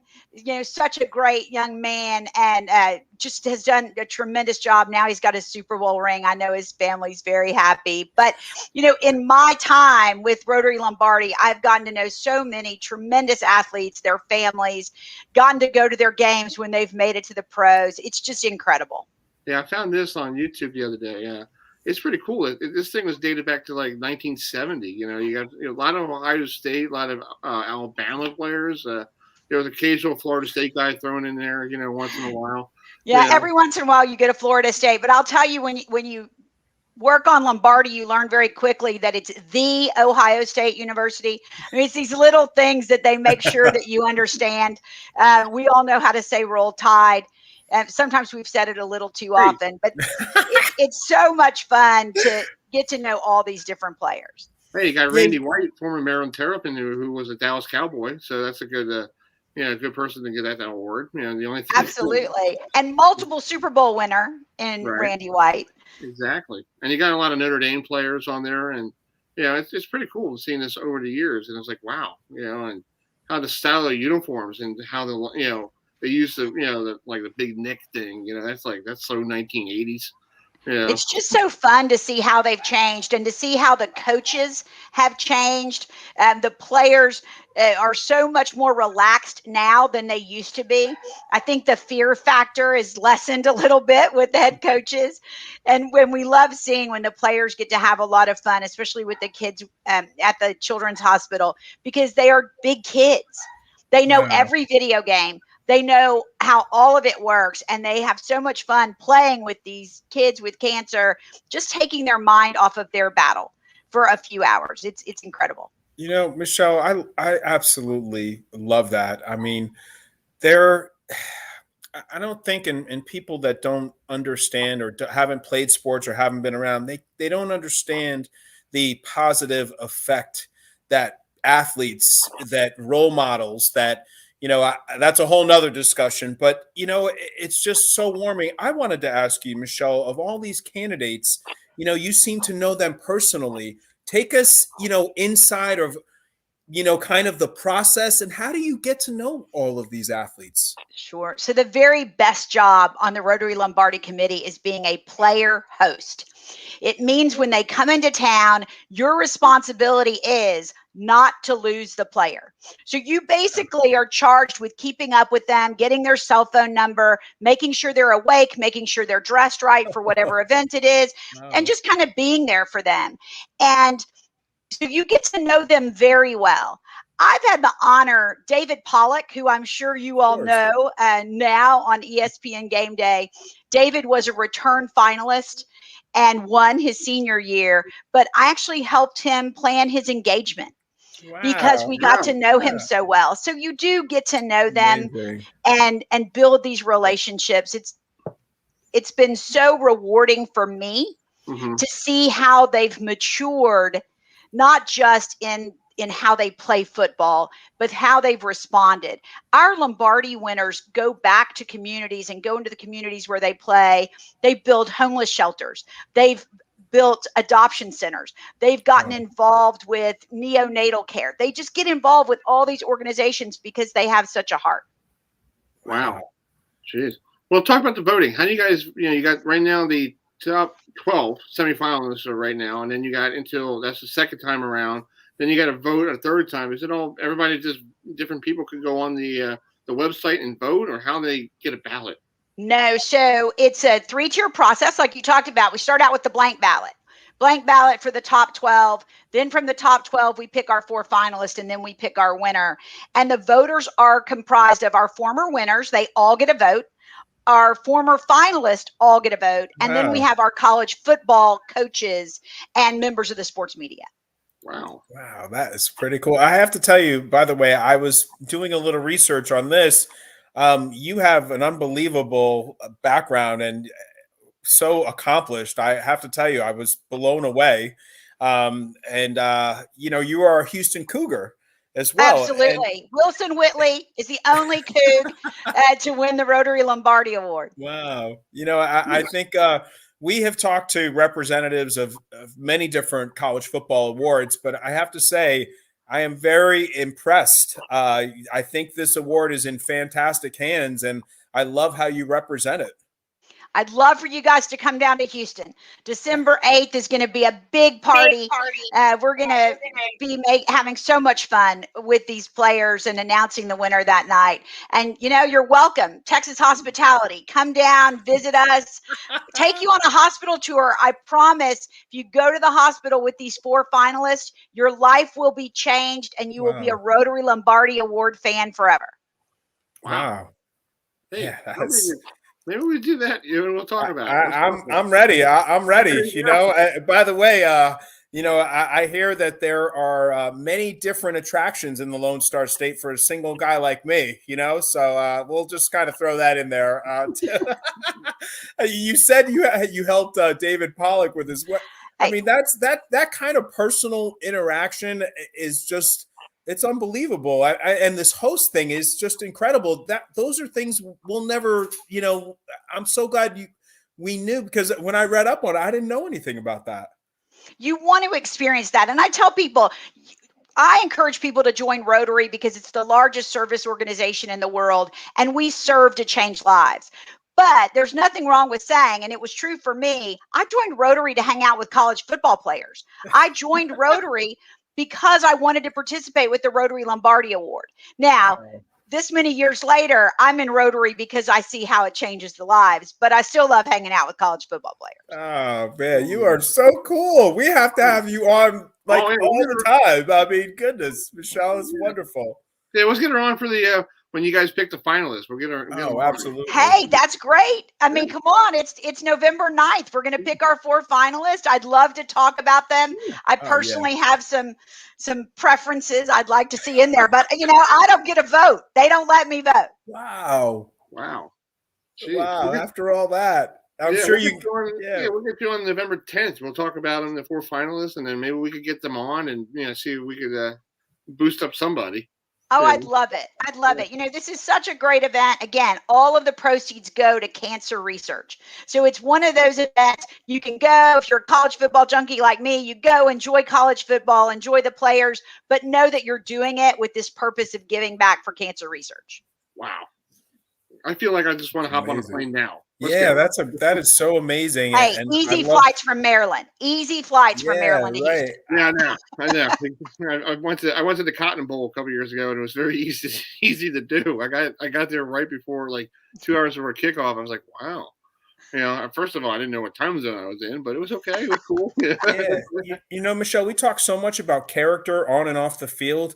I think I will look at this award differently now that we've had you on, and I'm able to kind of speak more educated I'm educated about it, but it's phenomenal. And I love how you said, these athletes that get this award, whatever they do at the next level or not, it's who they are, and they always come back to the community. Just an absolutely unbelievable emphasis on that point, Michelle. It just drives it home.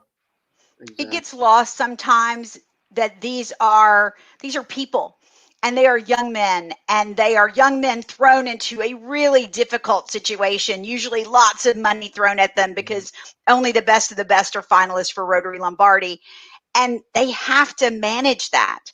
But these guys have great support, great heads on their shoulders, and they understand that they've been given a great gift and they have a duty to give back. And I love that about each and every one of them. Nice. Well, Michelle, let me let you go so you can go watch the Astros. Hopefully. Awesome. I don't want you to miss any of the it's no score in the bottom of the first. So just that's perfect. That's perfect. We don't need another night like last night. So hopefully things start getting better. Michelle, it's been absolutely wonderful. Thank you so much for coming on and spending some time with us. You bet. Thanks for having me. All right, Michelle. We'll talk to you. We'll keep in touch. Okay, sounds good. All right, thank you. Go Stros. Perfect. All right, see you. Wow. What an amazing guest. That's great. Michelle, she was phenomenal. Yeah, Bonria right there from the Lombardi Award. So that was very good. Very more. I feel like I just want to go to Houston now. You know what? She's I looked up at her website and there was a review saying, I think it was her or a partner saying that she's a piranha she's so accomplished. Exactly. I'm like, if I ever get in trouble, I'm going to call her, is that crazy? Yeah, exactly. she's like brilliant. So, and she's just so personable. And you know what I loved, Herbie? It's the authentic passion that came from her. It was just, we've been around long enough to know the pretenders from contenders. Oh, and she loves this award, and she loves meeting these players. Yeah, and it's pretty cool that you helped David Pollock, with his wedding. What a random fact that was. She dropped on us. That's crazy. With all the people in the world, you ask somebody, and you help him get everything taken care of. That's kudos. Yeah, that's pretty cool. So let's bring in Mike Hudson here, who down to and Andrew Jones will be joining us right now. We're doing a little roundtable discussion with Notre Dame taking on North Carolina. So Mike and Andrew, thanks for joining us. This is a big game for both schools, right? Sure. Notre Dame, it's probably maybe a little bigger for North Carolina, but every team is up for Notre Dame. So, coming off the USC game, USC win, a lot of optimism in South Bend about a team that could possibly run the table in the second half of the season. Yeah, that's why I actually think it's a bigger game for Notre Dame. Notre Dame still has a shot to get to the CFP. North Carolina's trying. They're going to play this weekend to try to change the narrative. It's been an ugly narrative since they went up to Blacksburg and laid an egg. And the Tar Heels have been searching for answers to increasing number of questions for the last 7 weeks. So I think for them, it's an opportunity to shift the narrative, to maybe restart the last stretch of the season and show that they can be the team a lot of people expected to see that they haven't been. But for the Irish are playing for something significant, and they certainly can't afford to slip up anymore. Yeah, that's true. I guess feel like North Carolina probably thought that they'd be better, and there's a sense that maybe they can, like you said, turn the ship around with a big win at South Bend against Notre Dame. But yeah, I mean, I guess Notre Dame is used to every game being big. I think everybody comes in usually with a bye week, even if a team isn't great. They're still up for the Notre Dame game. North Carolina has a bye week. Virginia Tech had a bye week. Now, both Notre Dame and USC had bye weeks before they played. Cincinnati had a bye week. So, in that sense, it's a big game, but I think they're kind of used to everything being big. Let's put it that way. Yeah. Hey, Andrew, let me start with you. This North Carolina team, Herbie and I went to ACC Media Day. I got to be honest with you. I was on the Sam Howell, train after last year. It hasn't gelled. They lost so much talent to the next level. But when you look at this game, and obviously the big play, Carolina has 17 touchdowns scored from outside the red zone. How does Notre Dame set the Carolina receiving core? They have one receiver. That's Josh Downs. And the rest of the receivers have struggled getting open. That's one of the reasons why the offense has been wildly inconsistent. They're either on fire or they're going through a series of 3-and-outs and having issues, which receivers not getting open in conjunction with an offensive line that's underperformed has led to a lot of sacks. Sam Howell's been sacked 27 times. Yes. The second most targeted receiver on the roster has been targeted 26 times. 60 of his 129 completions have been to Josh Downs. So if Notre Dame could figure out a way to keep Josh Downs from getting touches, Notre Dame's going to win the football game, because North Carolina hasn't shown that other guys could consistently be a part of the kind of arsenal that they expected to see this year. And I say that knowing that the running game has picked up a little bit in recent weeks. The conventional ground game has improved, and the running game in general has gotten them something, and the Sam Howell's a big part of that. But the fact that they've had to turn Sam into a runner, and he's on pace to get close to 1,000 yards this year, that kind of tells you the offense hasn't gone as expected much of the time. So Notre Dame's going to be without Kyle Hamilton, their All-American safety. So, I mean, that would seem to, maybe open up the passing game a little bit for North Carolina. And, this is a game too. Notre Dame has been sacked 24 times. And Jack Cohn's taken all 22 of them, although they seem to have – last 2 weeks, they seem to have shored up their offensive line issues. Knock on wood, I guess, for them. They gave up 1 sack last week against USC. I think there was 1 or 2 against Virginia Tech. So, you could see, both teams seem to give up a lot of sacks. Notre Dame they played better with Cohn last week at quarterback. He played his best game of the year. They had problems running the ball with him in there. It's kind of a, one-dimensional. He doesn't pose the run threat that Tyler Buckner does. They'd use Buckner, the freshman, intermittently during the year. But that seemed to not be – they ran for 170 yards last week. It was their most balanced game. It was their best start to finish offensive game of the year. Part of that, I think, has to do with having some time off to work on some things. And then part of it was playing USC, which, has a defense that was giving up a lot of yards per game. So, it seems like some of these things are coming together for the Irish offensively. Some of the things that they thought they might have had worked out before, the sixth or seventh game of the season. So that's kind of, they're hoping, I guess, that they can continue to be able to run the ball and that they don't have these issues with Cohn getting sacked all the time. But I mean, if Carolina comes up with some tweaks on defense, where they come up, different looks or whatever, different ways of rushing the passer, that's always, that's something that this line has been susceptible to. They're not racking up sacks. That was a point of emphasis in the offseason. Get sacks, get turnovers, and they're not doing much of either. I think for UNC, there's 2 things here. Number one, the defense has either been really good or it's been really bad. And it's often in the same game, long stretches in the same game, and they say it's all due to communication. They go into periods where they just don't communicate well from the back, and it screws everything up. And pedestrian offenses like Georgia Tech and Florida State, Miami have shredded them for a couple of quarters at a time. However, when they are communicating and they're on point, they're much, much better. So we'll see what kind of unit they have Saturday night. The other thing is, I think they expect Buckner to play some. running quarterbacks have had a lot of success against this defense, and I think they expect to see him, especially if they're forcing some 3-and-outs and some short possessions by Notre Dame early.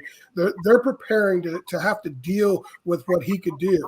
And if Jordan Travis and Jeff Sims and heck, even Van Dyke from Miami, if those guys can move and cause problems with Carolina's defense, I think that Buckner would have a little bit of success as well, because they have not proven that they can stop a running quarterback at all yet. Not this year, not last year, not the year before. Guys, I got to tell you, I was a little shocked at what Vegas is saying. Sometimes, we talk about some lines and some leans, and I'd like to get your thoughts. Guys, I thought this should have been over a touchdown. I mean, Notre Dame's coming into this game just over a field goal favorite. I am with you, Mike. I think that the Carolina defense can be exploited in more ways than one. Andrew, let's start with you. What do you think about, keys to the game, and where do you think about that kind of a line? Would you have thought that Notre Dame would have been more of a favorite than 3 points? I think when you're looking at Carolina as being one of the 3 biggest disappointments in the country this year, and Notre Dame being Notre Dame, 6-1, they've won 37 in a row against unranked teams. They don't lose at home very often. That when you look at that snapshot from a distance, you say, "Gosh, this thing should be a 12 to 14 point spread." However, Notre Dame, when you pick apart the Irish, they haven't been all that impressive. The thing that's most impressive about Notre Dame is Brian Kelly's teams know how to find ways to win, and they've been able to do that. But statistically speaking, they haven't been super impressive. They don't look like they're nearly as good as last year's club.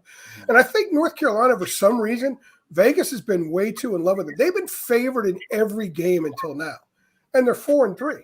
Yeah. And they escaped Miami 2 weeks ago. Miami was going to score, and somehow Jeremiah Gemmel got the quarterback's arm, the ball went in the air, and Cedric Gray found it. 16 seconds left, game ends. If that play doesn't happen, Miami wins the game, and the Tar Heels are 3-4, and they're the biggest disappointment in America. So I think Vegas has been way too in love with them. I think that they view North Carolina as a team that can score at any time from anywhere, and they can do it a lot. And they can at times, but they are not the club that they were a year ago on offense. And they still have a lot of questions that they haven't answered on defense. So until they can do those things, I'm going to ignore Vegas lines with nothing more than a chuckle. Yeah. Let's bring in Mike, John Michael, who he does a lot of stuff with Miami as well. So we're doing this coastal thing tonight. I know Notre Dame was in the coastal division last year or whatever it was, and now they're independent. But Miami, played you guys, Andrew, and that was a great game. Now Miami has to go to Pittsburgh and play a Pittsburgh Panther team that I'm truthfully saying, if Miami doesn't win, Diaz is on the first plane home, right? Yeah, he should have been gone already. I think he got a stay of execution last week, pulling off a 1-point win over North Carolina State. But I think the writing's been on the wall for Manny Diaz that things are not going the right way. You want to talk about disappointment? I heard you guys talking about Carolina. Miami's the most disappointing team in the country. 3-4, got blown out by Michigan State, who was in a rebuild until this year. Wasn't competitive against Alabama, lost against a very mediocre Virginia team, and had chances against North Carolina, but we made North Carolina look like the Carolina team that everybody expected. Manny Diaz is on the hot seat. He's turned to a bunch of freshmen. I hear all the excuses down there right now that, there's freshmen playing, and these kids are playing hard for him. This is a results-driven business, and if he doesn't start getting results right now, he could be on the next thing out of there. Yeah, there's no question. I mean, maybe at a different university where it's not so accustomed to winning. When we went to ACC Media Day, he had a couple of new hires on the defensive end. He took over the play calling. I thought this was going to be a more disciplined and a better Miami defense, and it just hasn't turned out that way. It's been the worst defense they had since Mark D'Onofrio was the defensive coordinator back in 2012.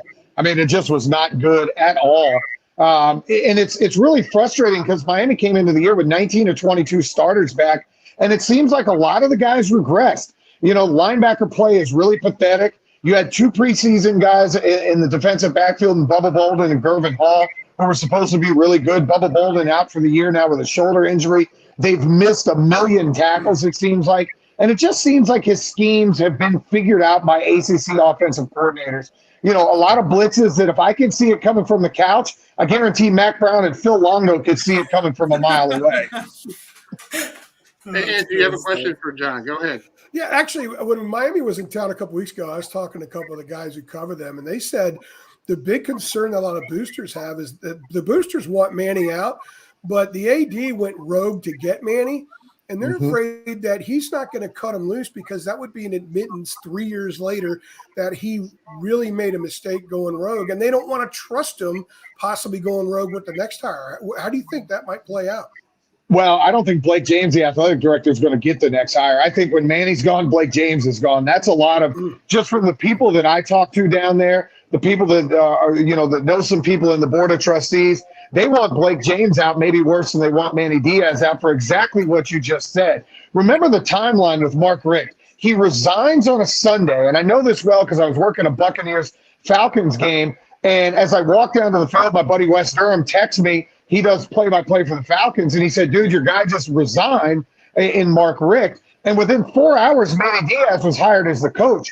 That was one that I think was preconceived by Blake James. Wow. I want to go get Manny Diaz. We're going to pay the $4 million to Temple. They never did a coaching search. So, yeah, it's an absolute indictment on our athletic director to hire an unqualified coach who had already gone to Temple to pay a $4 million buyout when Mario Cristobal openly said he would have been interested in the job after the 2018 season. I think when this thing blows up, everybody's blown out at once, and they start completely over. Yeah. Wow, that's true. Let me ask a question to Mike real quick. Mike, DJ Brown, who's from my neck of the woods, Annapolis, what type of player is he? Because he looks like he's all set, ready to go to take over the spot. He's solid. He's no Kyle Hamilton, but he's solid. I mean, nobody is really. Played last year in this game. Did a good job last week filling in. When Hamilton went down, they had their hands full with London Drake, USC's. Probably the best wide receiver I've seen this year. Their secondary, their defense has been good. Their secondary has been good. It's obviously, an area of concern when you don't have a Kyle Hamilton playing, but they have a lot of experience, even they have depth. Their backups are experienced, and I would expect, there would be some drop off, but not, they can, I think that they feel like they can handle it. I will say this, the Notre Dame people are really concerned about this game just because of the talent that North Carolina brings. They feel like they could be a sleeping giant. You talked about the line, the line being only being 3 points, and I think there's a real sense. I mean, I think Brian Kelly said something about this is, a really, really talented team and doesn't understand why they're 4-3. And so there's always this sense that, they could maybe wake up, this week, or maybe this is the week after a bye week where they put it all together. We know that they're, like 470 yards of offense a game, putting up 37 points a game. Notre Dame's defense has been good in the turnover department. They forced like 15, 11 interceptions, 16 turnovers or something like that, but they're prone to giving up some big plays. They give up 3 long drives against Virginia Tech. So, I think there's a feeling that the offense really needs to play well this week, which would be the second week in a row that they have, if they are to kind of win this game. You can't this won't necessarily be a defensive win if they're to get it. And I also wanted to make a point about Tyler Buchner. You talked about Tyler Buchner playing. I think the more he plays, the better it bodes for North Carolina, simply because Notre Dame had to use him in the Virginia Tech game after Jack Cohn was just awful, for the first quarter, and you kind of got the full spectrum of Buchner. He ran for like 67 yards. He was 6 of 14 passing for like 114 yards, threw for a touchdown pass, ran for another one, but threw 2 interceptions, which set up 2 scores. Clearly doesn't have full control of the playbook. They really want to get him in games only in controlled situations. They played him 5 plays last week against USC. They want to be ahead. They want to put him in places where he can succeed. And so, if they get to a point where they have to use him, that means that they're going to be struggling, or they're going to be in trouble. Yeah. Well, guys, thanks for coming on tonight. This is fun. We should do this one more often. But real quick, one question for each person. For John, next in 2 weeks when Florida State plays Miami, is it going to be like Survivor? Who's going to fire what coach at halftime? Well, I'll just say this: it'll be my birthday, and it'll be 5 in a row for Miami. So whether Manny Diaz survives that or not, I think Mike Norvell honestly is going to be okay. I think Manny Diaz, the only way he keeps the job is if he wins out. I think that probably comes to an end this week against Pitt. Andrew, what's one key that North Carolina has to do to win their first ever game in South Bend? Somebody else has to get open other than Josh Downs. If they can hit a couple of plays 20, 25 yards downfield to guys like Antoine Green and Emory Simmons, maybe J.J. Jones, a freshman's going to get his spot in the rotation, then they have a chance. But I don't think they can go in there and win on Sam's legs and Josh Downs getting open only. And, Mike, the last question for you. They can't look past this game because they got Navy next week. True. Look what Navy almost did to Cincinnati last week, so you never know. Notre Dame's got to score points. They got to play well offensively. That's something that they haven't done consistently this year. They got to put 2 good games in a row. I think they feel like this is a game where North Carolina is going to score, and Notre Dame's they got to be good. They just got to score more, I guess. Exactly. Well, gentlemen, thank you so much for coming on. This was fun, and let's do this again another time. Thank you. Thanks, Chris. Hey, Chris, you see my hat in the corner over there, right? Yeah, I see it in the corner. Yeah. All right. Just wanted to let you know. I know I was going to talk to you Orioles baseball next time. Yeah, next time. We'll talk about Adley Rushman next time. All right. Yeah, we'll do that. We'll do that as well. All right, buddy. Thanks for having me on, man. I appreciate it. Take care. See ya. All right. Bye-bye. Bye. All right, folks. That's Andrew Jones, Mike Hudson, and John Michaels. Let's bring in the voice of the Pittsburgh Penguins joining us. Hi, Josh. How you doing? Thanks so much for just staying by. I'm just, we had a lot of stuff talk about college football there. So, talk about last night, tough loss to the Lightning. So I guess the Lightning is one of those teams that are getting really good again. Yeah, I would say so. But I think also, Chris, when you look at that game last night for the Penguins, there was a lot to like from the perspective of Pittsburgh. And that's weird to say when you see a 5-1 final score. But looking back on it, in particular in the second period, the Lightning struck for the first goal of the game. It was actually 31 seconds into the period. And it was also the first time, crazy enough, when you think about the Lightning and how good they are and how good they've been, that they have led in a game in regulation at any point through their first 6 games of the regular season. It's been a struggle for them out of the gate, but that goal gave them the lead. But I actually thought the Penguins responded really well after that. They had a handful of really productive shifts. Unfortunately, in a game like that, you want to possibly execute on those shifts and that momentum that you're building. And as those things started to go in the Penguins' favor, there was a turnover in the neutral zone that the Lightning quickly struck on and capitalized on off an Andre Palat goal. So that made it 2-0. And then 10 seconds later, Ryan McDonough makes it 3-0. And then it's kind of out of the Penguins' reach. But I actually didn't think that they played it as terrible a game as a 5-1 score would suggest last night. Well, you guys are dealing with a lot of injuries. You got, Crosby's out with a wrist. How long is that going to be for him to get himself back and acclimated to game speed? Well, they said when he first had the wrist surgery that it was going to be 4 to 6 weeks. We're in that window right now. And he's been skating with the team for the better part of a week. He traveled with us down to Florida a couple weeks ago for the first couple games against Tampa and the Panthers. And he's been, as I mentioned, in practice the last couple days. Today in practice, he actually took line rushes. And if you follow what Mike Sullivan does as far as how he approaches getting guys back in the lineup off injury, generally it's a full team practice with line rushes is kind of what I've learned is the green light for them to come back into the lineup. So today was a full team practice. He took line rushes. It's the wrist, so it's obviously a delicate situation for a guy that takes a lot of face-offs. So there's some concern there with making sure every box is checked before he comes back in the lineup just because of how important he is. to the Penguins. But I wouldn't be surprised if he makes his season debut tomorrow night against Calgary, and if not, then Saturday against the New Jersey Devils. But in any event, even if it is tomorrow night, for the Penguins to go 3-1-2 without him, I think they would have taken that any day of the week. Yeah, so this is your 7th season doing Penguins hockey, but first season being the voice.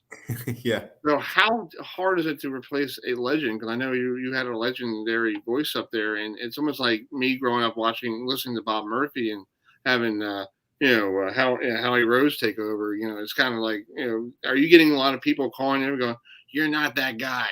What are you doing? Anything like that? I'll be honest with you, Chris. Actually, it's been not really that at all. And I think I was fortunate because Mike had kind of scaled back his workload the last few years. So I was able to do a lot of games and build a rapport with the fan base. And I think a lot of people kind of saw this coming. They just weren't sure when it would come. And this offseason, when he officially decided to retire, it was just kind of, it all worked out in the sense of, me being a familiar name and face for the fans and a familiar voice. So I think it's been a pretty good transition, all things considered, but it's definitely don't look at it as trying to replace him, because I think that's an impossible task. I just try to stand tall enough to fill my own shoes in this role. Yeah. Talk about your career in broadcasting. Where did you start broadcasting hockey? Because, everybody probably did, like I was a kid with a baseball, watching a baseball game, record yourself in the recorder and, pull yourself back. How did you get the bug to broadcast hockey? I can tell you right now, just before I came on with you, I was watching the Bruins and the Panthers, and I was in my head calling the game. So I still do that with the calling into the recorder and trying to stay sharp. But hockey's always been my first love sports wise. I played it my whole life growing up until the end of my sophomore year in college. And it's always, I don't know, I've just always been drawn to it. My dad took me to games when I was really young. My brother played it. It was just a part of my family pretty much my whole life. And as I mentioned, I played it. I followed it closely when I was younger. I was the kind of kid that would get the sports page from the newspaper. I'm sure you're the same way. And you read it front page to back page before you did anything else to start your day. So I don't know. I've always had an interest in getting into hockey, but I actually didn't really break into hockey full time until 2015 when I joined the Penguins 7 years ago. I had worked in a couple TV roles for a couple stations just out of school, my first couple jobs. So it was a road that I wasn't sure how it would lead me to hockey, but I was always hopeful that it would lead me to hockey.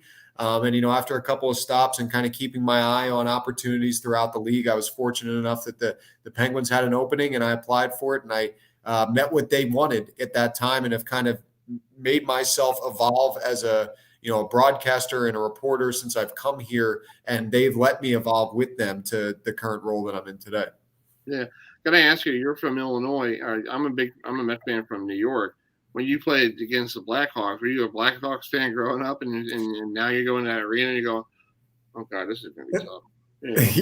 So I had those dreams like you do, probably like me calling I'm an athletic broadcaster taking on the Mets in Citi Field, and I'd be like, oh God, I love my Mets. I can't root against them.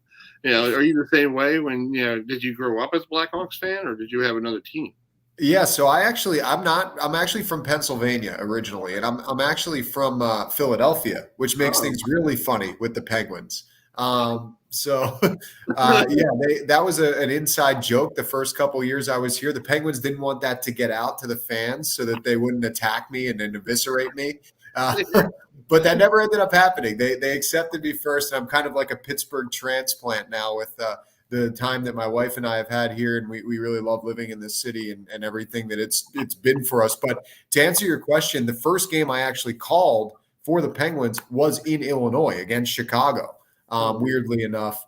And it was bizarre being back there just because I just worked there before joining the Penguins. But also, I'm a big nerd for the game and the Blackhawks original six, the history there. To be in that building on opening night for them was pretty cool. To be the first game I ever called. The game was not cool. The Penguins lost 10-1.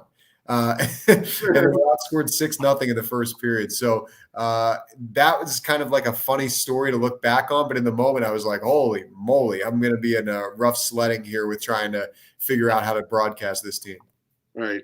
Well, real quick, I want to ask you, tomorrow night the Calgary Flames come to town. You know, they just beat New Jersey last night. You know, they look like, I think they're going to come back to the East Coast for the Islanders home opener in their new arena in a couple of weeks. So it's going to be very, very long distance trips for those people from Calgary. Yeah, and they are really excelling, as you mentioned. I mean, they just had a back-to-back, the New York, New Jersey back-to-back, which I think is funny because when we go out there, we always do the Edmonton, Calgary back-to-back, the two teams in Alberta, and they get the two New York Metro teams when they came out here this time. But to their credit, they swept it. I mean, they're clicking. They look really good. I was able to watch back some of their game today. You know, they're fast. All their big guys are producing. They're 4-1-1 out of the gate. And I think really when you look at the team they have and the coach they have in Daryl Sutter, this is a team that's been formulated and put together to win right now.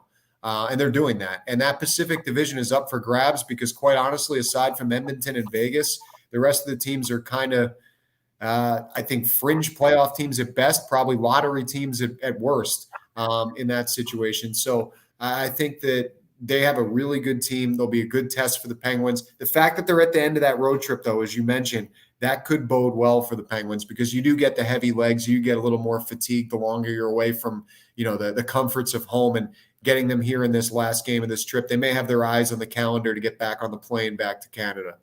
Exactly.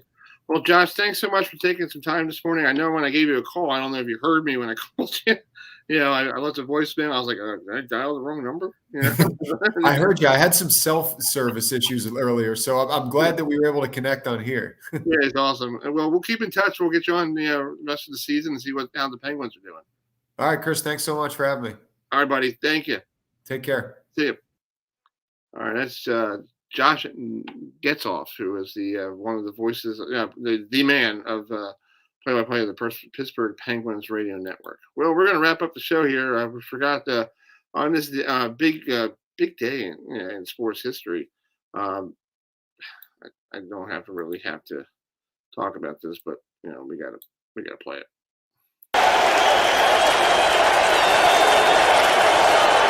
Got him!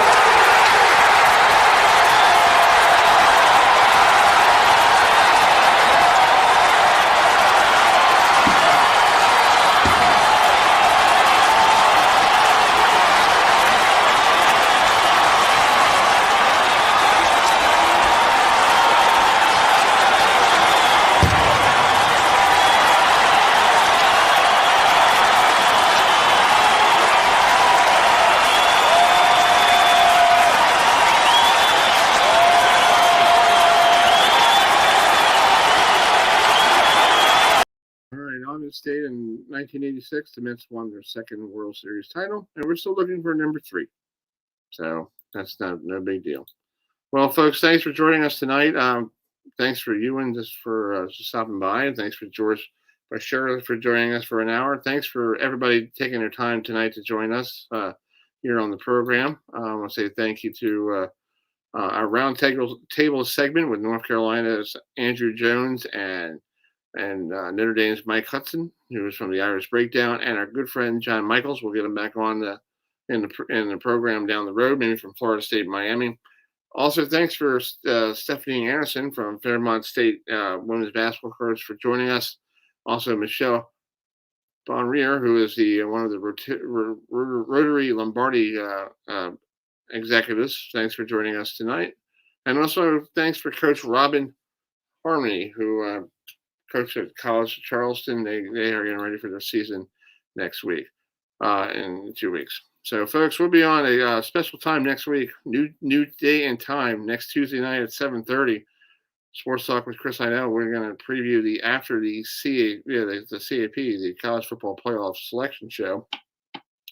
Plus, we got we have the lady from. We got somebody coming from Indianapolis. The host committee of the national championship will be joining us. Let me bring that up real quick here.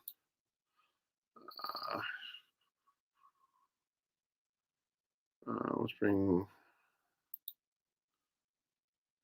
Thanks for Mark Howell will be joining us. The chairman of the College Football Playoff Committee will be joining us next week. So we'll put that right here in our So he will be joining us next week, the college football playoff chairman at 7:30. We're on the air at 7:30 next week. So we'll talk Indianapolis will be home for the college football playoff championship this coming January. So now until then, I'm Chris Heidel. Have a great night, everybody. And also, by the way, happy Halloween.